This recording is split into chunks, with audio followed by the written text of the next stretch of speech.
Money doesn't disappear, it moves, and when it does, it leaves a story. Mozambique said it was buying a fleet of high-tech tuna vessels to protect its waters and its people. But behind the promise of maritime security was a debt that would bankrupt a nation. A $2 billion loan hidden from public view. A web of bribery, forgery, and financial engineering. And one of the most complex corruption cases in modern African history. This is Follow the Funds, and today we follow a trail of fake boats, dirty deals, and offshore secrets to uncover how a promise of tuna turned into a tragedy for a nation. The plan sounded patriotic. Mozambique was creating 3 new state-owned companies: Pro Indicus to monitor the coastline and stop piracy, Imatum to launch a tuna fishing industry, to maintain vessels and build maritime infrastructure. Between 2013 and 2014, these companies borrowed over $2 billion from Credit Suisse and Russia's VTB Bank, using government guarantees that were never approved by Parliament.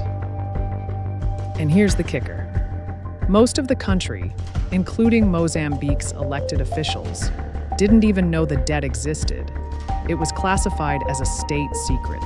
The loans were structured using complex instruments, including Eurobonds, and facilitated by offshore intermediaries, shell companies, and private contractors with no meaningful oversight.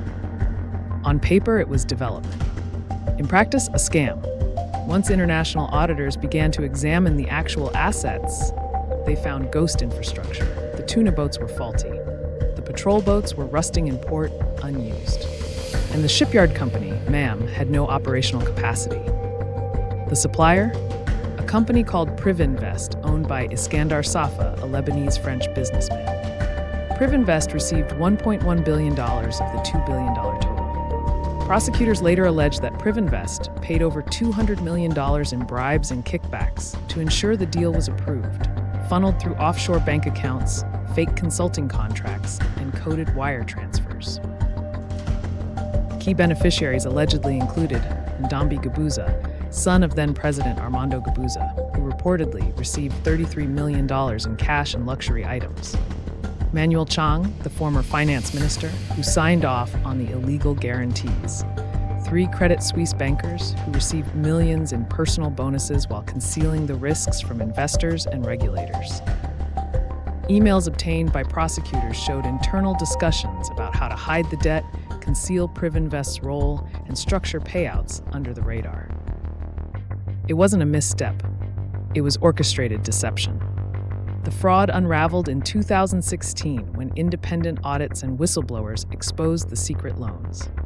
The revelations triggered immediate withdrawal of IMF support, suspension of foreign aid from donors like the UK and EU, a currency collapse, with the medical losing over 40% of its value, exploding inflation, mass unemployment, and a sharp rise in national poverty. By 2017, Mozambique officially defaulted on its Eurobonds.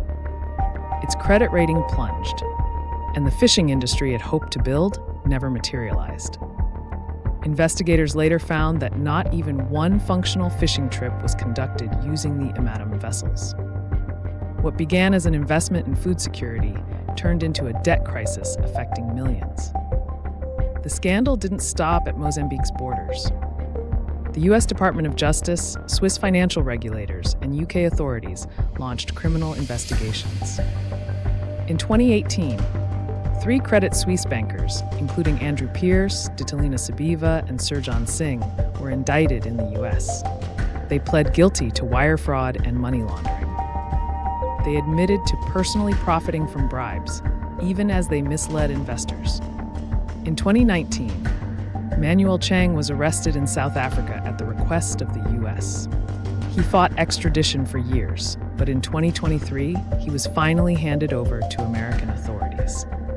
Meanwhile, Mozambique filed civil suits in the London High Court against Privinvest, Credit Suisse, and others, claiming the entire deal was rooted in corruption and fraud. In 2024, Mozambique wins the $3.1 billion lawsuit. So what did Mozambique teach us? Lesson 1. Debt is dangerous when it's hidden.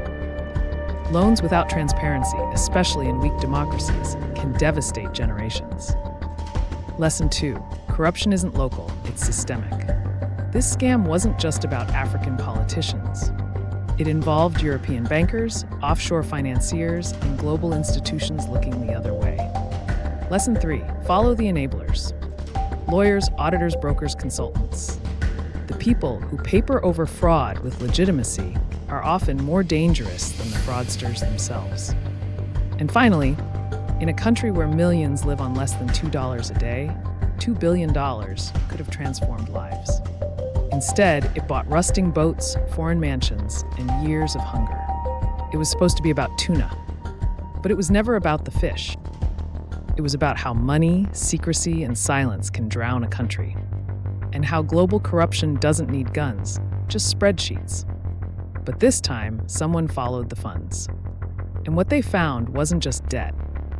It was a trail, one that stretched from the docks of Maputo to the boardrooms of Zurich to the courtroom of London.